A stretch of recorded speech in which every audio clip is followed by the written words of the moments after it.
Let's talk about the inner critic. Most people are going to war with the inner critic, and that's why I wanted to offer this presentation today. Welcome back to another episode of Rapid Subconscious Reprogramming Community. This is Tommy Walker, the mind engineer, here to help you with mindset, to understand how the mind works, and to be able to start making changes. So thank you very much for being here. If you're watching live, remember #live. If you're watching replay, #replay. That's not a lot to ask for this to be able to get more out there, more people to see it. So if you can comment on the social media platform, if you can send me some love, that would be great. Because remember, the more you interact with this, and it's free and it doesn't take a lot of time, right? More people are going to be able to see this and benefit from these sessions that I'm doing for free, of course. So let's get going. So let's talk about the inner critic. One of the most important things to understand is that as babies, we don't come to this world with our inner critic.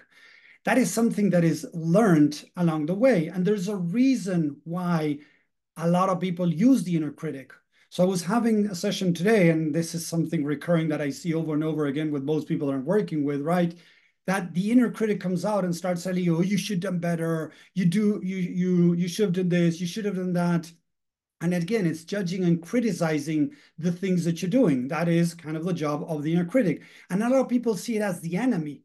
That's why I say that most people go into war with the inner critic as if there's something wrong with the inner critic. But if you start understanding that the inner critic is a part of you that is trying to align you to what it thinks is best, it's going to make it easier not to go into war. Because again, it's your best friend trying to help you through whatever you're going through. If you're not, if you're procrastinating your taxes, right? The inner critic is trying to get you to do the taxes so you don't get, some fine or some problems with the government because you're not doing your taxes, or maybe you're postponing asking for a raise or getting clients, opening your business, scaling your business, whatever it is.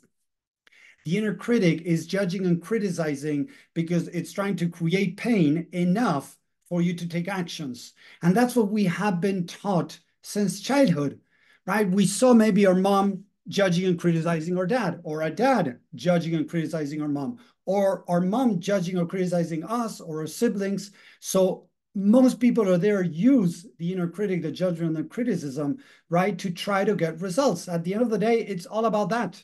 So there's a part of you that is trying to align you to what it thinks it's best for you. So that's why it's using judgment and criticism. The problem is that that part of you is outdated, and it doesn't know that. Seriously, that part of you is outdated because it doesn't realize that it's not taking you where you want to go. Because seriously, type a yes or a no in the chat if your inner critic is actually helping you get what you want to go. Most of the times, type a yes if it helps you most of the times get to where you want to go, or does it cause more pain and it gets you more stuck? Yes or no. Type a yes if it is helping you get where you want to go most of the times, or no if it's not allowing you to get where you want to go. So I get a no there, not so much, sometimes yes, but sometimes, Suzanne, sometimes. Let me ask again. Most of the times, yes or no. Say that, please, in there in the chat. Yes or no, most of the times. Not sometimes, most of the times. So the answer, I'm going to be sure, and most people over here said no, no, no, had not so much, is that the inner critic is not really getting us where we want to go most of the times. I get pushback from myself. Yes, so the problem is when judgment and criticism comes in, and this is what I want you to truly understand, people, the mind starts shutting down. It doesn't open up. It shuts down. So let me ask you this. How do you normally, most people, not everyone, most people, how do they normally react, right? How do you react normally when somebody comes and starts judging you, criticizing you, and throwing shit at you? Are you open to listening when they come at you like that? Yes or no? Answer again in the chat. When people are throwing shit at you, judging you, criticizing you, are you open? Yes or no? I don't want to be around those people. Mike said no. Romana said that. Tuya said no. Of course not. When people are throwing shit at you, you tend to become defensive. You tend to protect yourself. So you're not open. You create withdrawal, right? You move away. So the mind shuts down. So we're agreeing that judgment is just shutting down, right? So if inner critic comes out and starts telling you what to do from judgment and criticism, if another part of us starts saying, oh, again, the inner critic, that asshole, that jerk, that's whatever, that is, coming this way, this is not working, stop this. And we go into war with the inner critic, we're closing up the inner critic too. So the part of us that is using that to try to align us with what it thinks is best, we're going to close it. We're not going to open it. We're going to close it. As it is closed, what's going to happen? It's not open to change. It's not open to reasoning. Listen to that. It is not open to reasoning. If it's not open to reasoning, it's not going to change. Think about that for a second.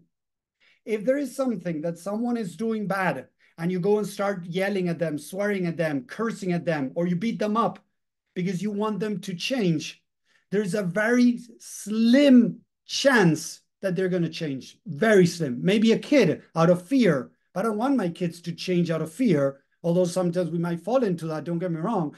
The ideal is for anybody to change through love, not through fear.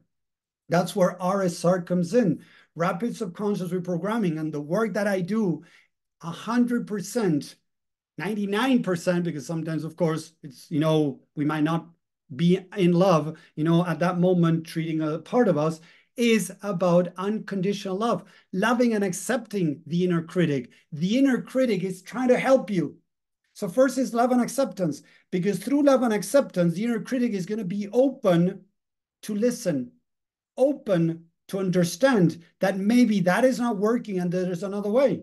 So what I normally do, and I did this with the person I was working today, and I've done it with a lot of people for many years, that's why is improving the love language is, hey, thank you to this part of me, the inner critic coming out, thank you. Oh, I remember mom used to be like this, criticizing me and judging me all the time. That's why I'm doing that to myself. But I'm realizing that as my mom did it, I became more rebel. So I did less of what she wanted. So now doing the same thing to me, it's just creating more of what I don't want. So you start negotiating. Seriously, people, we start negotiating with that part of us. Hey, thank you to that part of me for helping me try to align to what's best. Because look at this, one more step further. The inner critic was created when you didn't receive the love and acceptance from your mom, from your dad, from your surrounding. Because if you would have done what you were expected all the time, right? Normally what happens is mom and dad love you. Mom and dad love you according to you, the way you see the world. Don't get me wrong. Don't get me wrong. I'm not talking about mom and dad. I'm talking about you. Because if I do what mom and dad tell me, they show me love. They don't reject me. They don't judge me. They don't scream at me. They don't punish me. They don't threaten me, right? So if I do what they say, I'm going to feel loved and accepted. If I don't do what they say, I'm going to be judged, criticized, rejected. So again, the inner critic was born out of feeling not loved and accepted. So if I go into war with the inner critic, am I showing love or not? Yes or no in the chat. If I go to war with my inner critic to try to make it change, to try to make it stop what it's doing, am I loving it or not? Yes or no?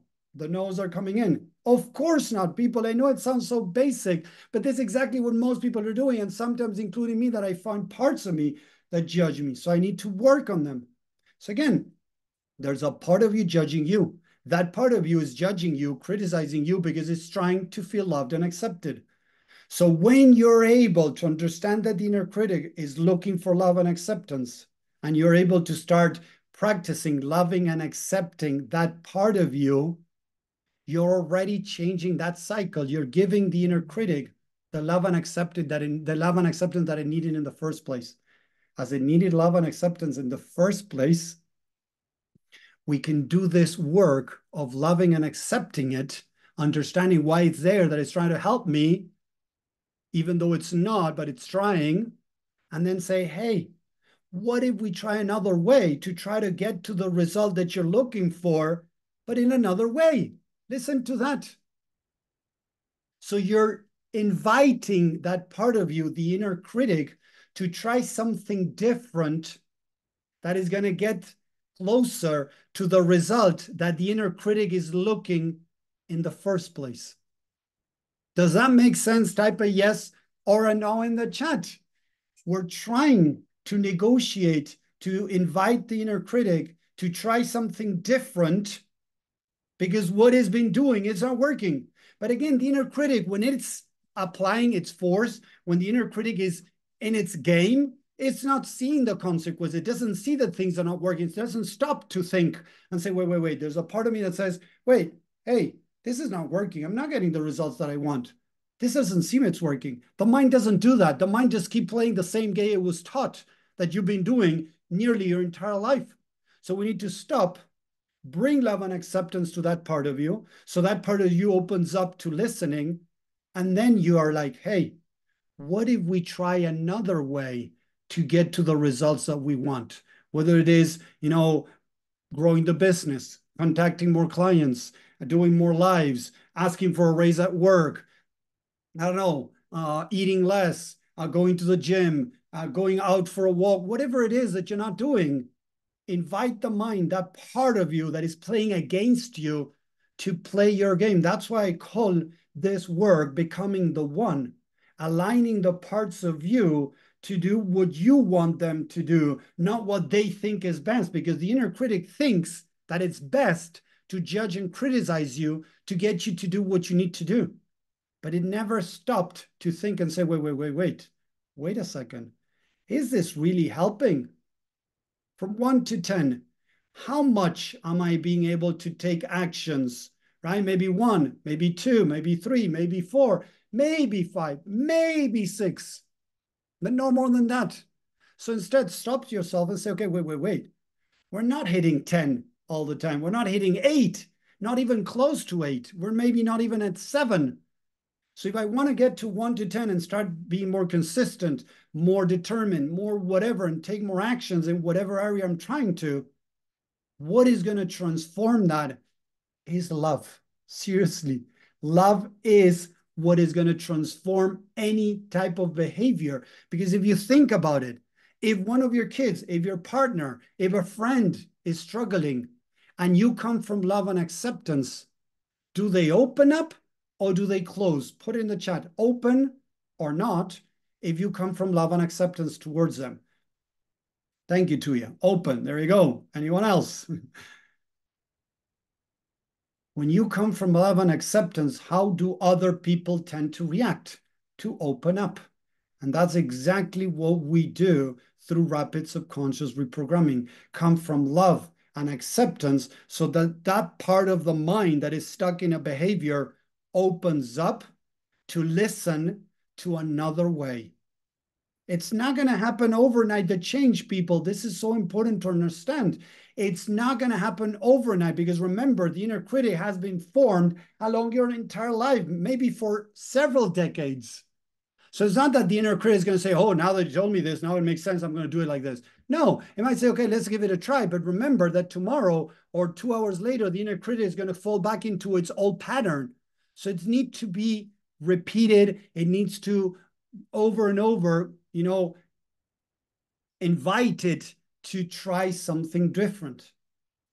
But the autonomic pattern is critical. Exactly. Thank you, Roman. Exactly what I'm saying. I just saw the message. Exactly. The pattern it has is going back to criticism, because if you've done something your entire life, how many times have you, I don't know, learned something and you did that over and over again, and then suddenly you said, oh, I just learned that there's another way to do it, and you keep finding yourself falling back into old patterns, old behaviors, old ways, because the mind is so used to and it has acquired that subconsciously that it doesn't even think about doing something. When we're driving, the mind is not thinking about driving. How many times are you driving? You get from point A to B, and when you arrive at point B, you're like, darn, did I pass the supermarket? Did I pass this? Did I stop in the stoplight? In the stop sign? Or did I? And you don't even remember the entire trip. You remember parts of it because maybe you were off thinking about something else. And at the meantime, you were driving. You were not thinking about driving. You were driving because it's something that it's automatic inside of you because you've done it for many years. This is the same thing. Criticism is something that you've done your entire life. But when you start practicing these new things, loving and accepting, understanding, inviting that part of you to try something different, that's when the mind opens up, says, okay, let's try something different. What do you have there? And we start exploring other ways. But the first thing that you're doing, and this is what you need to do, the first thing is love and acceptance, because that love and acceptance is going to open the mind. If I bring judgment, and look at this, if I bring judgment to the inner critic that uses judgment to try to get you to do what it wants to do, if I bring more judgment, I'm feeding it. I'm reinforcing the inner critic. And a lot of people do this. They go into war, they go into fights with their inner critic, expecting the inner critic to change. And the inner critic is not going to change through war, through enforcement, because you're teaching the inner critic that that is the way. When you bring love and acceptance, the inner critic starts getting to know another way. And it might take time to be able to really install this new way. But as you start practicing this, again, how would you like people to approach you if you're doing something wrong and you would like to change it, but you're not even aware that you're doing it? Would you like them to come over and start judging you, criticizing you, swearing at you, screaming at you, yelling at you, calling you names because you're doing something bad? That you're open maybe to change it if you knew about it, but maybe you're not even aware of it, of what you're doing and the consequences of what you're doing. Maybe you know what you're doing, but you don't see the consequences of your decisions. The inner critic, that part of you of the mind that is applying the inner critic, doesn't see the consequences, doesn't understand them. So it needs a loving and accepting environment to create openness and growth.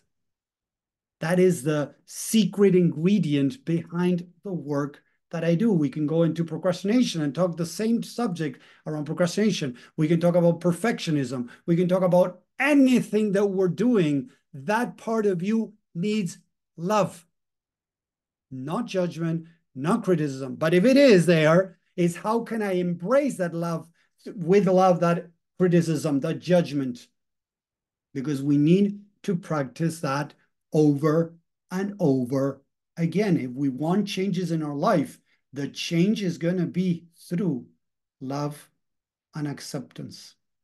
Any other change is enforced, like kicking yourself in the butt, be strong, just go do it, is disconnecting from yourself. So you might do it, and it might be much faster, scaring the shit out of yourself, like I call the dance of fears, the fear of doing and the fear of not doing. If you scare the shit out of you to stop smoking, to stop drinking alcohol, it might work, but you're creating more pain that eventually you might move from one behavior to another, like maybe instead of now drinking alcohol or smoking weed, into eating, or instead of eating now because that's bad and I'm putting weight, whatever, I go into social media, or watching movies, or workaholic, whatever.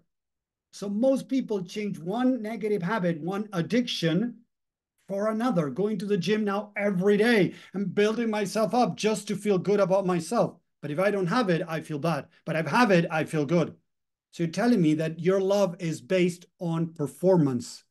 That is not unconditional love. That is conditional love. And I'm not saying it's easy, people. Seriously, I'm not saying it's easy, but it's important to recognize these things. I see so many people going to the gym every day with these perfect bodies.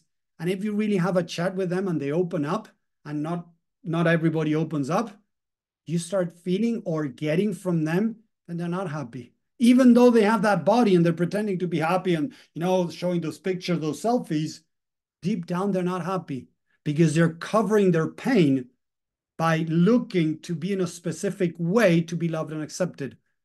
That is conditional love. So all this work is about learning a little bit more, practicing a little bit more, even a tiny bit. Every opportunity the universe brings our way, God brings our way, whatever you want to call it, brings our way for love and acceptance, whatever it is. So if we're able to work with that, the inner critic, when we love and accept ourselves, when we love and accept that part of us, the inner critic starts losing power and it's going to slowly fade away.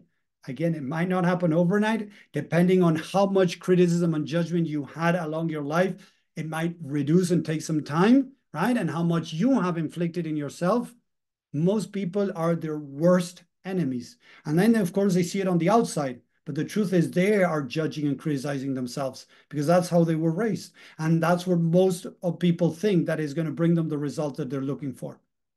So if you want to change, you need to first become a friend of the inner critic, understand why it's there. What is it trying to protect you from? What is it trying to align you into? Love and accept that part of you. And then bring information, the higher truth. We have a partial truth, the higher truth. Hey, it seems it's not working. So I really appreciate what you're doing. It might have helped in the past. It might have helped every now and then, but I don't want every now and then. I imagine that you don't want every now and then.